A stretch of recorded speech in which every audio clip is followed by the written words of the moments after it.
Why should I spend my next 30 minutes listening to you? So how was the journey of co-authoring a book? What according to you is like the biggest challenge today the current generation is facing? So what advice or how do you change this mindset with people?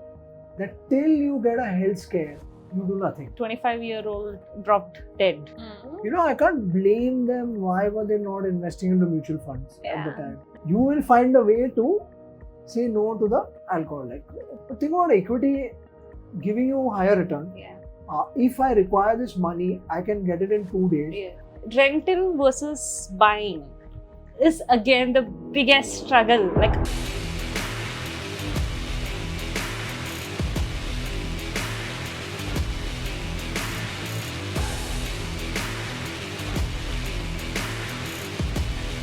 hi everyone, welcome back to another episode of the Nest Show by Naghma. And today we are here to try and simplify some of the most complex problems in our life. I'm not talking about huge mental and crises that we might usually have, but I'm talking about two major things: health, wealth. Two things that we always end up struggling with. How can we live healthier? That is one question. After you cross a particular age, we keep thinking about, not maybe before that. And finance, yes, from the very first day you get your first salary.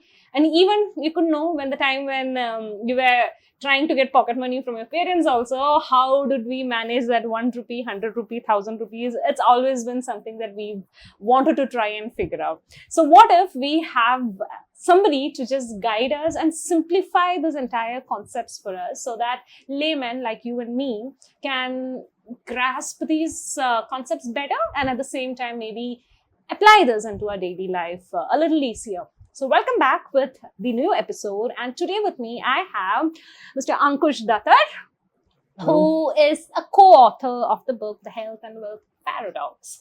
So Ankush, welcome to the show. Thank you so much for having me. So tell me this, my very first question to you is, health and wealth, which among this is more your cup of tea? Both are equally important Okay. to me, and both hold an equal level of value. Yeah. So it's not like what I prefer Yeah. either or. Yeah. Everyone wants both. Yeah. All of us course. want both. Of course. We also need to actually define how much of wealth we want, and Yeah. that only way we can define it is by making a plan, understanding where we are in Yeah. our own lives, Yeah. and then we can define wealth in our own terms. So Okay. wealth for me will be very different for you, Very much. because wealth for me is how it's going to satisfy me, my financial goals, Yeah. my life. Yeah. Wealth for somebody else, Yeah. maybe much bigger. Someone may be having a 10x kind of a dream, True. but maybe as satisfied as I am. Similar thing with health. Health is not so subjective. Yeah. Health is that everything I'm working towards. Am I feeling good? Yeah. Am I feeling mentally strong Yeah. to tackle the day? Yeah.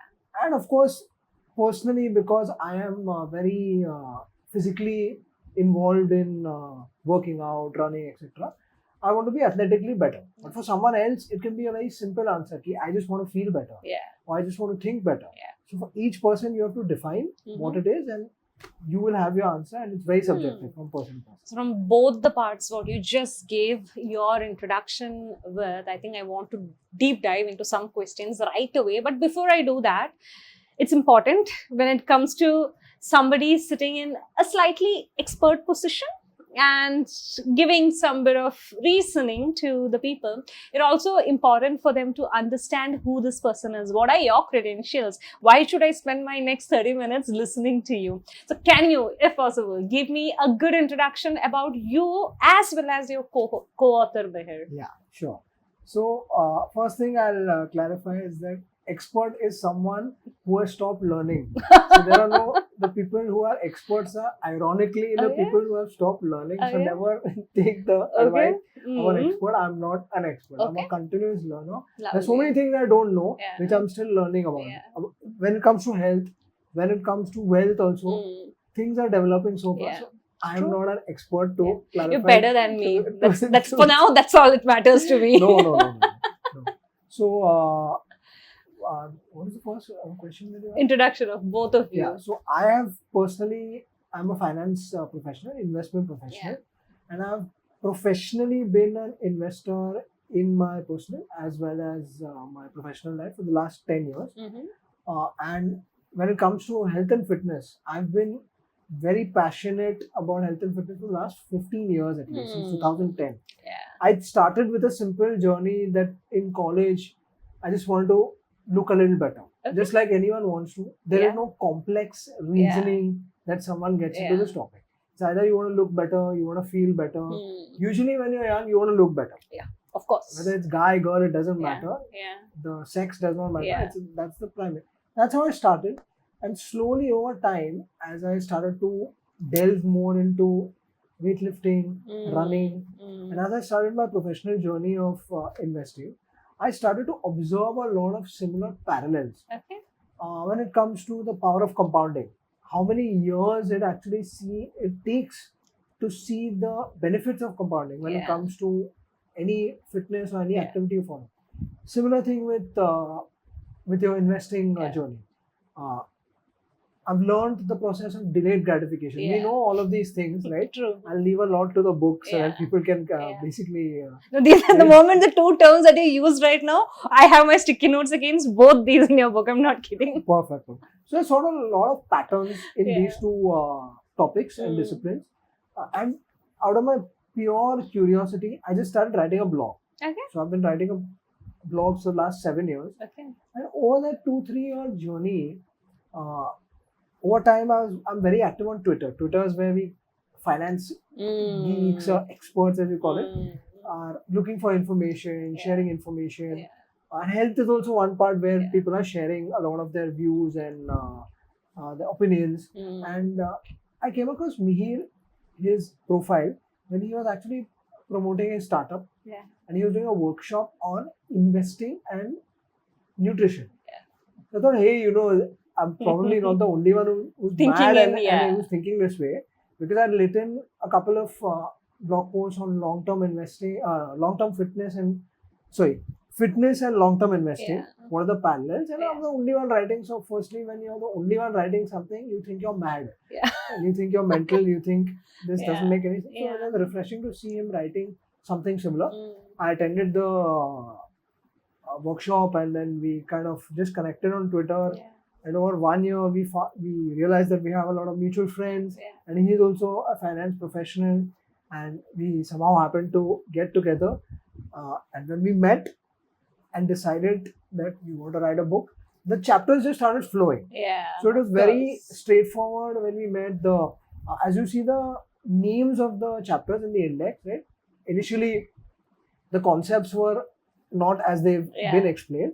There's like a rough patch because he had very unique experiences in his journey, and so did I. But one of the most important things that we observed was the principles we both use are very, very similar.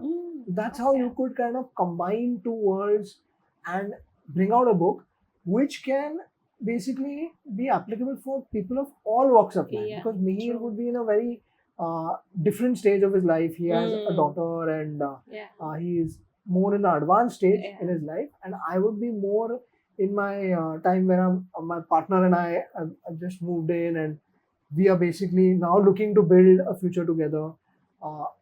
So I want to be somewhere in the next 10 years, and Mihir wants to be somewhere in the next 10 years. Right? We have very different goals, but the processes we use for our health and wealth journey would be similar. Just about how much we tune it together. And so that's the essence of the book. That's great. Yeah.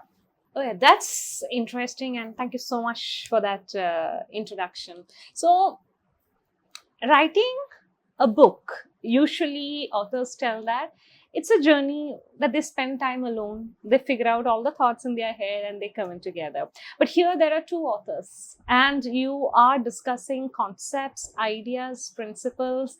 You're trying to simplify a lot of complicated and complex terminologies for a layman to understand. So how was the journey of co-authoring a book? I'm not talking about what is the concept or what you're working on, but the journey of getting that book out there. How was that experience for you? So the journey, very honestly, the journey was very smooth. Okay. Because there was a lot of agreement in all of the Yeah. concepts which are there. There'll just be like 1-2 chapters. There's this chapter called Less is More, where Yeah. Mihir had written a lot more. Yeah. And so it was ironic because in a Less is More chapter, we're writing such a big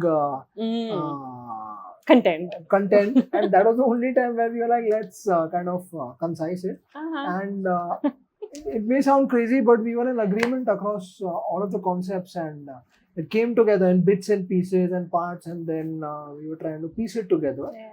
And the point was that because we were so aligned Yeah. with our thinking, Yeah. it was much easier to write the book. So I think that if you're writing a book with someone else, Yeah. it can get challenging if your minds are not aligned in the same way. Mm. Right? So that is something which has to be kind of understood in the start, because when you invest your time, Yeah.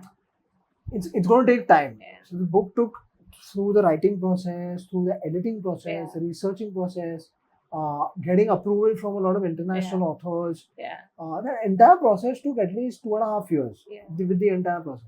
So if you're not aligned, then it's going to be an absolute waste of time. Like, so you have to be very aligned. You have to be aligned where some things have to be removed. Yeah. That is where kind of disagreements can happen, Yeah. where ruthless editing is required, Yes. but one person wants a concept, another doesn't, and things worked out very smoothly, very honestly. So who worked on the language, the tonality, etc.? Because I think for a book, this is not something aimed at a financial student or a health professional for that matter. It is aimed at people like me, who is neither part of neither of these groups, and we want to understand a few things better, which means every single technical term, both in health as well as finance, it's complicated. And me, okay, I love yoga, so okay, the health part I can still accept, but the moment you put finance content into me, I'm gonna sleep. But then throughout the book, I did not sleep. It was interesting for me. So where and how did you simplify things? How did you work on that tonality? Did you have beta readers helping out? So what was that looking like? There was no beta reader Okay. at all, which is a scary thing to note, because when you're just putting out a book, Yeah. there are no beta readers, Yeah. the book is out. Yeah. It's basically through years of experience. Okay. Years of experience observing how people react, people behave with their money, people behave with their health. And like you said in the start, you said that you had no finance background. Yeah. So for you, it was kind of, it took more time to grasp the finance concept. But you would be surprised to know that people in finance also do not actually know a lot of the concepts. Yeah. Right? This is not a dig or anything. Yeah. It's just that the way we've been taught in our colleges, is nothing against that. We've not been taught about these topics in a certain way. Yeah. So the idea Not in was, a practical way. not in a practical way. So it was not thinking about, oh, I want to write this for a 20-year-old, I want to write this for a 50-year-old or a 60-year-old. I want to write it with the mindset that even a 20-year-old or a 60-year-old can apply it. Then how do I use that kind of thinking to write the book? And that's how the tone came to be. If you look at the tone, basically throughout the journey of this of the book since it's been launched, I've got messages from people who are 65. Okay. I've got messages from people who are 18. Okay. And people have been impacted in their own way. Yeah. So if people across such a wide range of age are being impacted in a certain way, I think the purpose for which the book was written is being seen and solved. Yeah. True. And so basically the idea is, don't think too much about your age bracket, right? Maybe obviously when you're marketing a book, there has to be an age bracket in mind. But when you're writing it, if you kind of constrict yourself, then you can't bring a kind of holistic perspective to the book. I hope that was kind of interesting. So I'm sure a lot of research also went while you were getting the book out there. So now, according to you, both from a financial aspect as well as a health aspect, what according to you is like the biggest challenge today the current generation is facing? Yeah. I'm not talking about an economy, big scale level, but from a day-to-day perspective. So let's talk about the health aspect, the 2 points on the health aspect and 2 points on the financial aspect. The health aspect, one, the most important point is that now we're exposed to Instagram. We see a lot of aesthetic bodies. We see Yeah. that, you have to be this way. Yeah. You have to look a Yeah. certain way, and you have to, if you do not look this way, you are not healthy, right? Yeah. But I wrote about a chapter also in the book Yeah. that at one point in my life, I was at 11% body fat. If you looked at me, you think, "Arey, this is the healthiest person." Yeah. This is not the healthiest person, FYI. Because what happened during that time was, I had a cousin who had kind of a big heart issue, and he looked completely fine, right, at the time, and he was in his 30s. Yeah. And I thought, why can't this happen to me? Yeah. I said, I took a blood test. My cholesterol was through the roof, Yeah. despite looking this way. Yeah. The idea that we make these assumptions that people who look a certain way are healthy or not healthy, Yeah. but the actual report card comes in a blood Complete test. different way. Yeah. Right? So what you see is not what is Yeah. visible. Similar thing now, since I spoke about health on this with wealth. Yeah. You have no data about how rich I am or my net worth or anyone who is actually driving a Ferrari. You have no idea how they finance the Ferrari. Have they taken a loan? Has he taken this Ferrari just to show his entire audience? True. Or many a time I meet clients Yeah. in my line of work. And I mean, you see the way they dress and you enter their factory, you think, oh God, like where have I come to and what kind of person am I managing? Yeah. You'll be flabbergasted by the kind of net worth that they have. Because how can you know anything about a person by looking at the way they dress? So health and wealth is invisible to the naked eye. Right? True. Second is fast tracking results. Okay. The boring answer to health is that you can do the ketogenic diet, you can do the carnivore diet, you can do all these diets. But then what is the point if you do the diet and then you come back to your normal ways? Sustainability. So people try to fast track their way to results, following a low carb diet, ketogenic diet. They look at someone who's dropped 20 kgs after doing a ketogenic diet. They think, this is the answer to that question.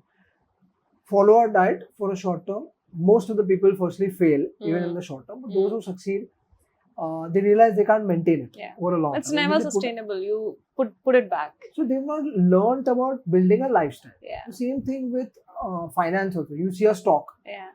You know that this stock is going to give you 10x return in a 1 year period, or a 6 month period. You think the stock is going to double, right? All of us are kind of wired in a certain way that we want results faster. But the real boring answer is that, so there's this data actually by the financial regulator only, where he's put out that 99% of traders who trade in buying or selling of active securities, they do not even make as much as a fixed deposit, but still they do it. Why? Because there's so much of a craze about finding the next multi-bagger stock, finding the next stock that can, take you out from rags to riches. Wow. But unfortunately, the boring answer in investing is that you have to be invested for decades before you're actually able to see these kind of rewards. That's why so few are actually able to make a successful investing journey. Same with the health lifestyle also. You have to be sticking to something for decades. Like, for example, I've stuck to a nutrition lifestyle. I don't follow a certain diet. I've understood the first principles, and that's allowed me to be healthy for the last 9 to 10 years following a certain nutrition plan. So, people are trying to find shortcut results, and we know how that typically turns out. So what do you generally suggest to people? Because see, from the perspective that, okay, I am a yoga trainer, there are also people who come with the concept that, no, I have this event coming up in my family, this is where I want to lose weight. We try to get them to understand that you can, okay, we'll give you workouts also that will let you lose weight, or diet plans that can help you lose weight in a very short duration. But what about after that event? But in a very general perspective, this concept is not accepted by people. So when you're talking about that disciplined investment of your time and energy into a proper disciplined healthy routine, or for your financial planning, this takes a lot of time, effort, discipline, your methodological planning, which people do not have the time intention, mindset to get into it. So what advice, or how do you change this mindset with people? See, there's no advice that can be given. Unfortunately, the sad part is, right, that there is no solution for this. There's no advice. Like, if I could give you advice, if there was advice to be given, someone would have already given it Of by now course. to me 20 years ago. Yeah. You don't need me to be telling you that you have to live a healthy lifestyle. And what I have observed is, when this generally happens, and this happens with 99.99% of people, that till you get a health scare, you do nothing. If you think about it, till you get that diabetes, till you get that heart attack, that's when you actually realize that you have to make a change. So the sad part is that when you actually make mistakes, that's when you actually come to know about living healthy. Because everyone knows, like, it's not rocket science to know that living a healthy lifestyle is going to benefit you. Saving money, investing it is going to be beneficial for you in the future. But till you have that rock bottom moment, most of the people are not able to kind of grasp with it, and that's human psychology. That's typically how it works. So unfortunately, actually, this is one podcast where you'll see that there's no answer to this question. The answer is that only till someone goes down the drain, they are able to actually get that drain. Very few of us are actually able to realize early in life. No, that is actually true also, because today we see these news also of a 25-year-old dropped dead. I mean, there are news, and then for few days people are like, oh my God, I need to get my full body checkup done. I need all my reports. I need to start working. But 4 weeks later, they're back to square one. And this is, I think, with everybody. I'm not blaming. I'm myself included. This is, I think, the same scenario. But what do you think from a different generational changes perspective? Let's say, for example, because yesterday or day before, I was also scrolling Instagram, not much, but healthily. I came across this post where Gen Z today, even though whatever we blame them in multiple ways, they don't drink anymore.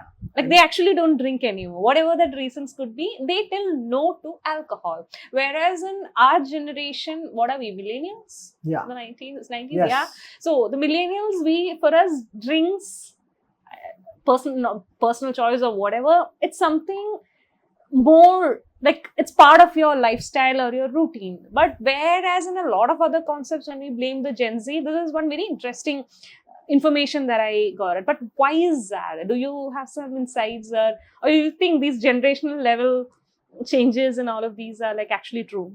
I think the cool part about that is that we are 90s millennials.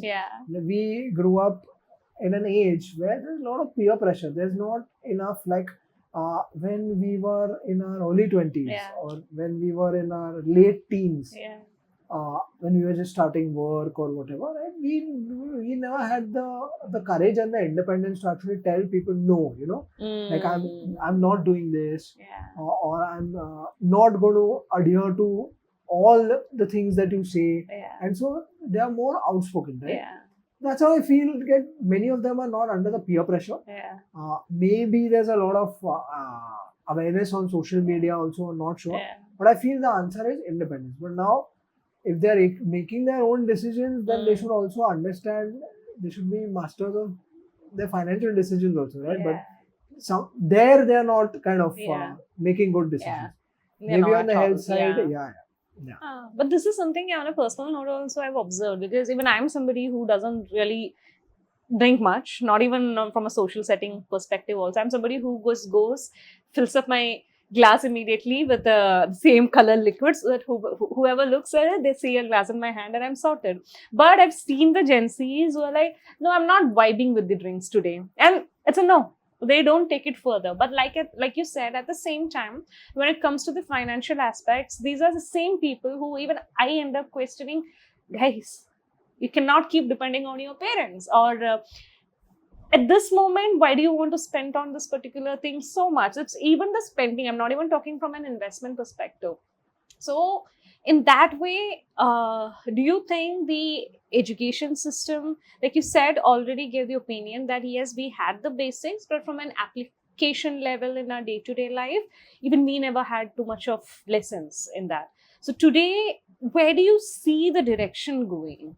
I see the direction going in a very positive way, Mm. because if you think about it now, if I was born during my parents' time, Mm. I can't blame them. Why were they not investing into mutual funds at the Yeah. time? Yeah. Why were they not building enough equity investments? Yeah. Right, as Our you'll be parents' hearing. generation are Yes, against these, to yeah, be very honest. exactly. No? Yeah. So they have a more exposure, Yeah. right, to understand these concepts and Yeah. understand these things better, Mm. where we didn't have those concepts, right? Yeah. And what coming back to the previous thing that you said, keeping the alcohol in the uh, colored alcohol in the cup. So I think when it comes to your health and wealth also, you have to be able to say no to a lot of things, Mm. right? As long as you've kept a framework Yeah. in place in finance, because there are every day there will be a new stock tip, Yeah. there will be a new fund, Yeah. there will be a new investment tip to promise you to make Yeah. 20x return in Yeah. the next 5 years, and you may get enticed, Yeah. right? But once you made a framework of the Okay. things, of only these things that I can do, right, Mm. it becomes very easy to say no, right? Same thing with you. You've decided that you're following a healthy lifestyle, Yeah. right? You will find a way to say no to the alcohol. Like, create framework, create system, create a plan. Where do I want to be in the next 5-10 years? Yeah. Then it becomes very easy to say no to a lot of things. Because Okay. if you've not thought about where you want to be over a 5-10 year period, then it becomes very difficult for you to say no to things in the short term. If you made a plan True. in the longer term, then you know that saying no to this is going to benefit my Yeah. plan over the longer term. So digging a little deeper into this part of where you're telling, like, all of us need to know where we need to be in the next 5-10 years from an investment perspective. Okay, our generation again. So I'm not going to the wider generation because I think our viewers are also going to be in this similar category. So we have our parents' generation continuously with us, advising us on, and they are right in their own way, talking about investments into buying a property or big scale investment, because this is what they did when their primary requirements of their life was from a joint family. They wanted to move out, build their own nuclear family, create own shelter over their head. And priority was that. But today, I'm not sure if I resonate with that same requirement. My requirement might be completely else altogether. So when it comes from a financial investment, because you are a financial expert, I'm seeking free advice right now. So our seniors keep talking to us about these very high value, high worth property, land, gold, all these kind of investments, where for us the idea might be a mutual fund or whatever it could be, in our own ways, whatever we could pick in. Now, as a expert in the topic, do you have a recommendation in what could be working out better nowadays? Again, I'm not an expert. Again, just to As an advisor, as someone who practices Yeah. and believes yeah, in the power of compounding, yeah, I feel, firstly, historically, it's been seen over the last, I don't know how many ever years of data that you can pick up, yeah. that equity has been the best performing asset Okay. class versus real estate. Hmm. Gold has been very similar. So the True. mother's jewelry that you see, Yeah. the value has increased, Yeah. but Yeah. that doesn't mean what happens with the mother's jewelry is no one is actually going to sell the Yeah. jewelry to actually cash in the True. money. Equity over a very longer term period Hmm. has given you the best returns, Yeah. right, over a much long. So the Yeah. data is right there, Yeah. showing you that historically, Yeah. and what is equity? If India is expected to grow over the next 10-15 years, Yeah. right, it's very likely that the returns for the equity markets will follow a similar trajectory, right? And versus a real estate property, like I said, our parents would have been hardwired from back in the day with FD. Yeah. FD is safe. Yeah. Real estate may generate more property. Yeah. Buying property has Yeah. more tangible value. Yeah. But think about equity giving you higher return. Yeah. If I require this money, I can get it in 2 days. Yes. I do not need to own a flat. I don't need to go to Yeah. the flat, manage the registration, manage a physical property, Yeah. manage all the other things that come along with the baggage of Yeah. owning a flat. I'm owning a simple product which I can buy on the app, right? Mm. Which will, of course, unfortunately, if Mm. that equity markets are available on your phone, so you get to see the ups and downs, right? Yeah. You don't get to see the ups and downs of real estate. You just invest, Yeah. and many times what happens is real estate prices also come Yeah. crashing. And today's natural disaster is also a huge problem. You wouldn't know your property even exists tomorrow. Exactly, right? The builder can Yeah. default, anything Yeah. can happen. Yeah. We don't even account for all these Yeah. things because they're not visible to us. Yeah. The problem about equity is that I can see that the stock market tanked today, stock market is up tomorrow. Because of that access to the information, Yeah. many people get scared of the volatility. But historically, it's been shown and proven over a 5, 10, 15, 20-year period, there's a higher chance. There's no guarantee in anything. Yeah, but there's of a much course. higher I chance. wish there was guarantee. Yeah, exactly. Yeah, I think I should use the term of historically with my parents a little bit more. But Yeah. let's figure that out. But again, another question, considering you've been practicing and advising people, rental versus buying is again the biggest struggle. Like our generation today, every single day, why are you paying the rental? At the same money with the same EMI amount, you can own your own property. So is there a thought around that? Like I'm literally asking because I'm sure a lot of us actually have this question in mind. I think the better way to answer that question is when you want to buy a property. Okay. Right? When. Okay. So, for example, me and my wife, Okay. we were deciding ki we want to own a house in 9 to 10 years. And then we asked a lot of questions to each other. Do we really want to own a house just because, We want 10 to own a years? house. And just because 10 years? What is the Milestone. milestone? What Yeah. is that 10-year figure? What is Yeah. going to happen over that period, Yeah. right? We thought that renting right now allows us to take more risks in Yeah. our career, Yeah. right? And maybe we'll extend it by 2 to 3 years, Yeah. or 4 to 5 years, or Mm. maybe even 9 to 10 years, Yeah. right? So based on rent versus buy, there's no straightforward answer to Mm. this Mm. question, right? Mm. The issue is that if you keep renting throughout your life, then when you retire, then Yeah. what happens? What right? happens? So you have to make some kind of plan. By the time you've retired, you have to have enough cash flow, right? Yeah. Because the value of rent also keeps Yeah. going up. You have to have enough cash flow to meet the rental requirements, Of right? that time. Yeah. Yeah.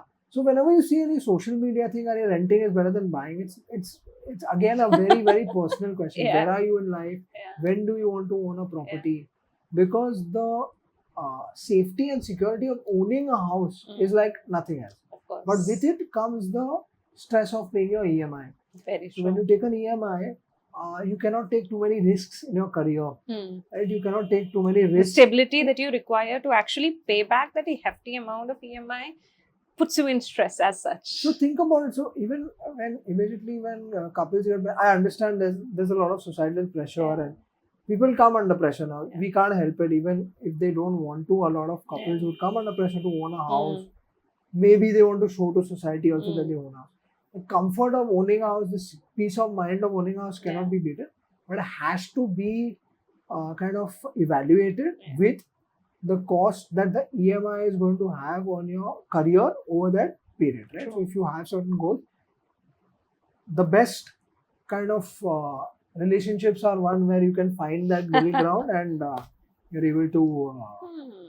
So the question is when. Yeah. If you can answer the when, then you'll easily be able to navigate the rent versus buy. And of course, if you own a home, then you don't have to. There's no rent versus buy. Yeah. Okay. So now jumping on to the other aspect of the book, because for a long time now we've been talking finance. Yeah. Okay, the health aspect. Again, there is a concept where people do not have enough clarity about, but at the same time debate over which is better.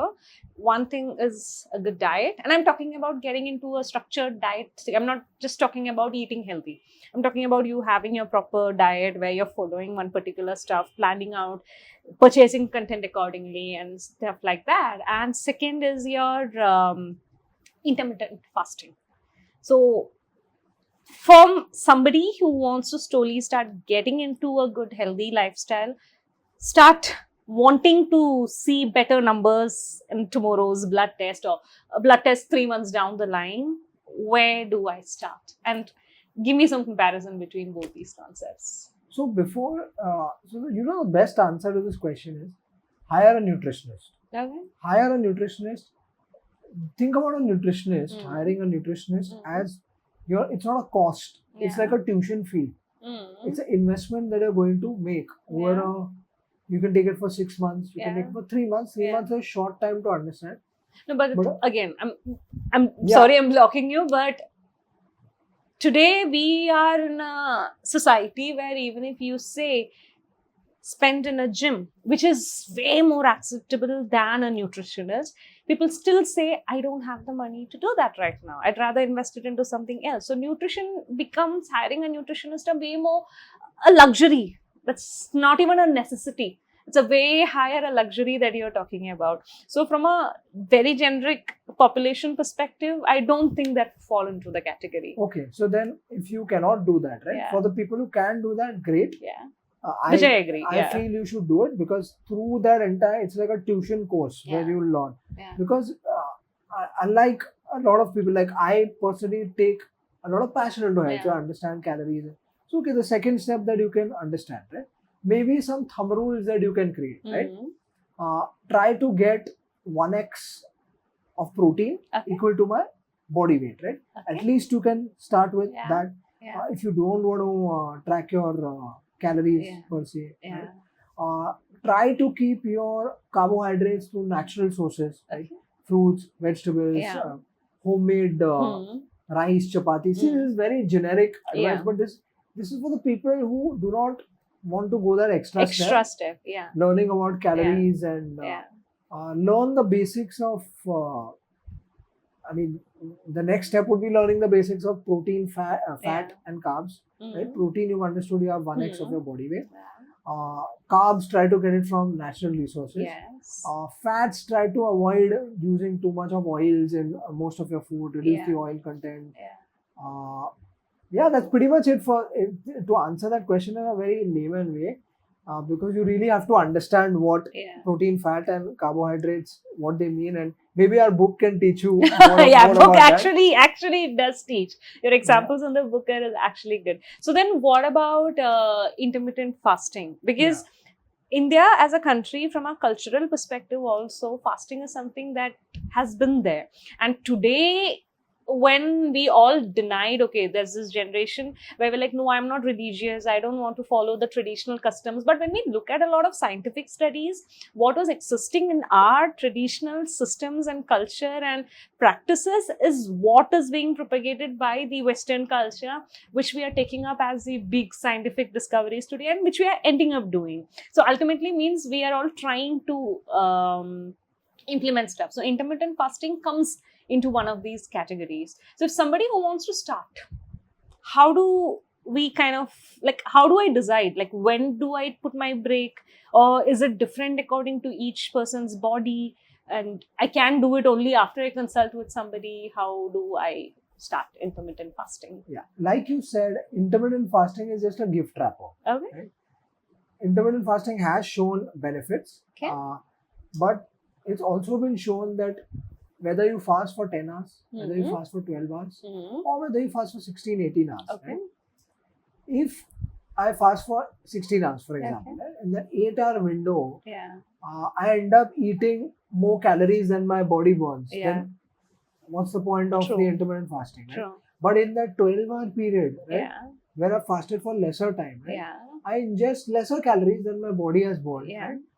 What's the difference? The intermittent fasting makes it easier for you to reduce your eating window, right? Mhm. But then in that eating window itself, if you're kind of eating excessively, Okay. then basically intermittent fasting is not going to work. Okay. So the way I look at it, right, Yeah. is I don't do intermittent fasting for Okay. 16 hours. I fast for 12 hours, just how I plan my day. It's not fasting, it's just when I eat last Yeah. and when I eat first Yeah. based on my day. And I make sure that my calories are intact, right? Okay. If I'm eating if I'm following a 16-hour intermittent Mhm. fasting diet, right, I'll be eating more of my calories over 2 meals rather than spreading it out, right? So actually, to answer your question, intermittent fasting is a big gift wrapper. Many of Okay. the people are not able to lose weight because they think after fasting for 16 hours, some magic is going to happen in your Okay. body, but at the end of the day, the body follows rules. Hmm. If you eat more calories than you burn, Yeah. you're going to eventually So, put on weight. just to understand that concept, for example, on a normal day when I'm eating whatever the number of hours I'm eating, the 3 or 4 meals that you eat, and there's a calorie intake that you on a normal day have, right? So, if in case tomorrow I start intermittent fasting, do I end up the same amount of calorie in the lesser duration, or do I chuck away the calorie from it and in the window, whatever is happening, I'm supposed to stick to that? See, it becomes, when you fast for 16 hours, it becomes easier to eat less calories Okay. because your eating window is actually only 8 hours. Huh. Right? So, for people who are losing it, okay, fine. Okay. Maybe if you can fast for longer and if that helps you Yeah. kind of control your cravings, Yeah. avoid that the morning, however you want to follow the fast, Yeah. night to morning or Yeah. morning to night, the way Yeah. you want to follow it. But very honestly, my views on this are very strong that Get a nutritionist. get a nutritionist one. Understand, when you understand calories in, calories out, Yeah. and protein, fat, Yeah. carbohydrates, Yeah. very basic concepts as you'll see in the book, Mm. right? You'll realize that you can fast for 8 hours, you can fast for 16 hours, Mm. you can fast for 20 hours, Yeah. you can fast for how many hours. But if you eat more calories than you burn, Yeah. you're going to eventually put on weight.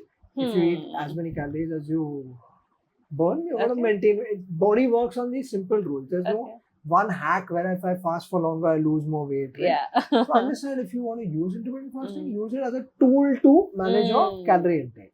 Got it. So I don't want it to be very structured and extreme, but according to you, what does a healthy eating lifestyle look like? Like starting from a morning, somebody like everybody have their own habits, right? It could be your morning chai, all the way to maybe drinking a cup of milk before you sleep. I mean, this is our normal Indian routine. So, what does a healthy day intake look like for you? Healthy intake for, see, my goal is now muscle building is my Okay. goal, and being a little lean. Right? Uh-huh. So the way my diet would be, Yeah. people should not assume that this is the optimal diet to follow. It's my Okay. goal. Okay. So in the morning I'll have a couple of eggs, Okay. I'll have a fruit, Uh-huh. I'll have some curd, Okay. right? And I'll carry on with my day. Mm. People are not to assume that this is the best breakfast. Right? Okay. I've defined my goals, Okay. I've set my goals. Huh. Now in the afternoon, since I go to work, Yeah. I work a long corporate job, Okay. which sometimes becomes demanding. Right? Yeah. I try to avoid too many carbohydrates in the afternoon, right? Why? Because carbs, basically, they fast absorbing carbs, Okay. they raise your blood sugar Okay. and they immediately bring down your blood. Yeah. In a way, this is a very simplified thing. I don't want to get too detailed Technical, into it, right? yeah. Technical, for the benefit of the viewers Okay. also.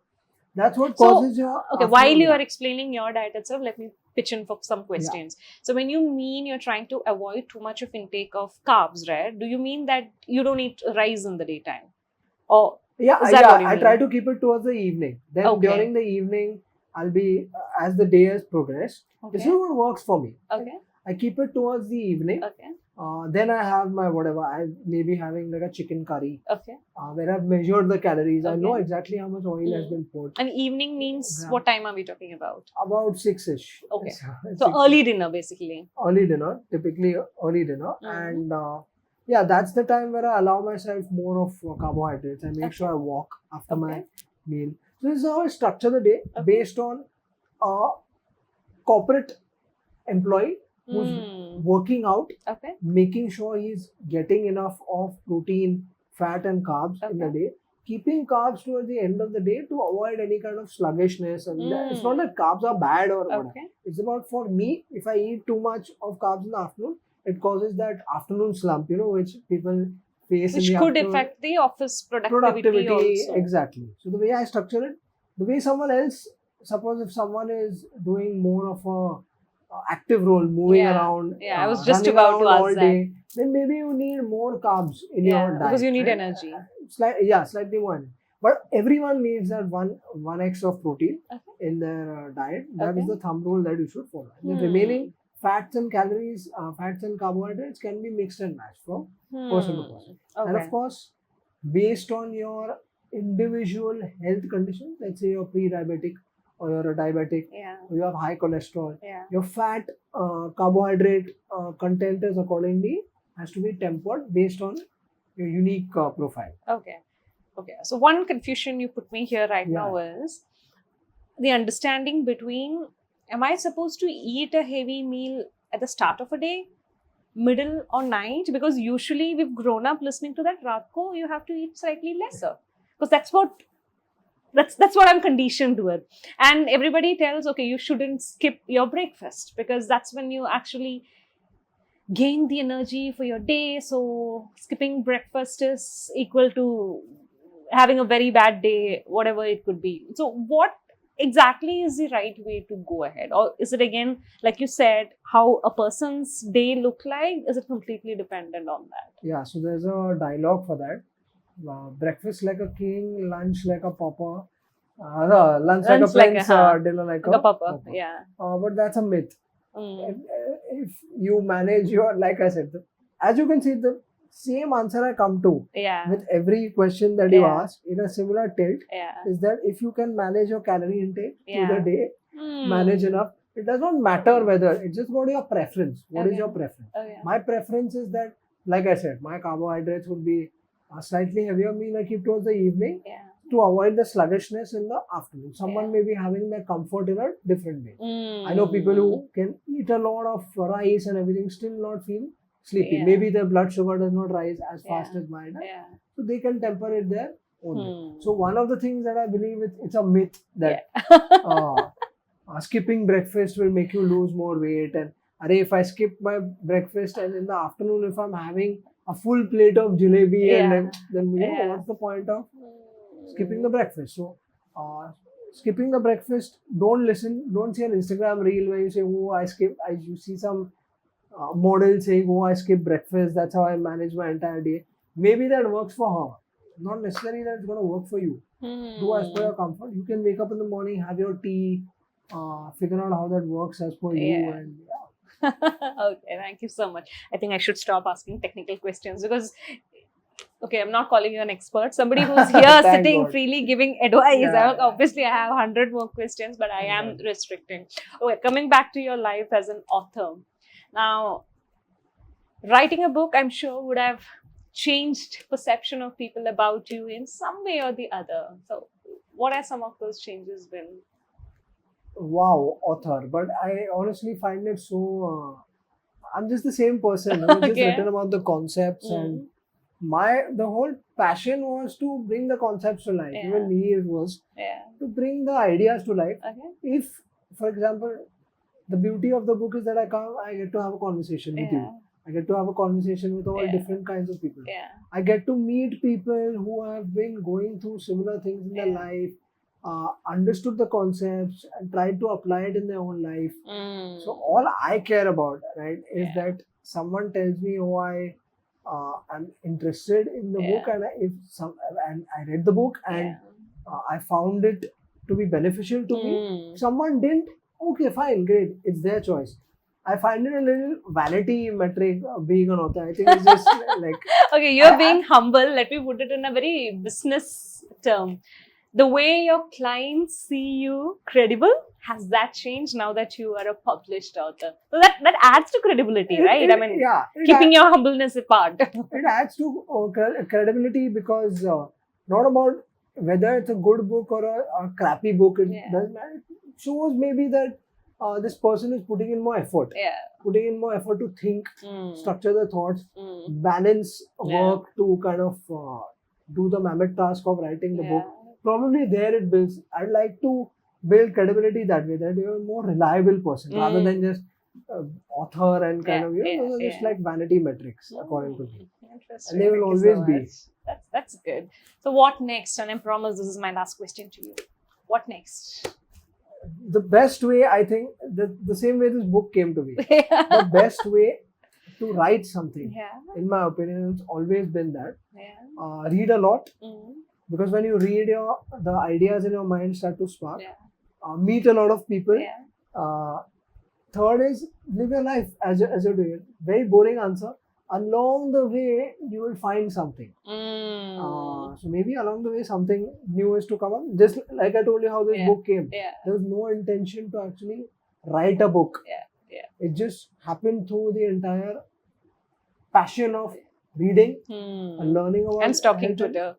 stalking Twitter also as well. And so maybe that's how the next book will come to be. Yeah, hopefully. But either which ways, thank you so much. Like, I've given you my very honest review about the book. It was something that really simplified a lot of the complex ideas that just been there, here and there, and which makes it a little mind block for somebody to actually pick up some of the, even the books for that matter. Yes, I want to be better for my retirement life, or whatever you call. 5 years down the line, I want to buy a house. If I think that, what am I supposed to do today?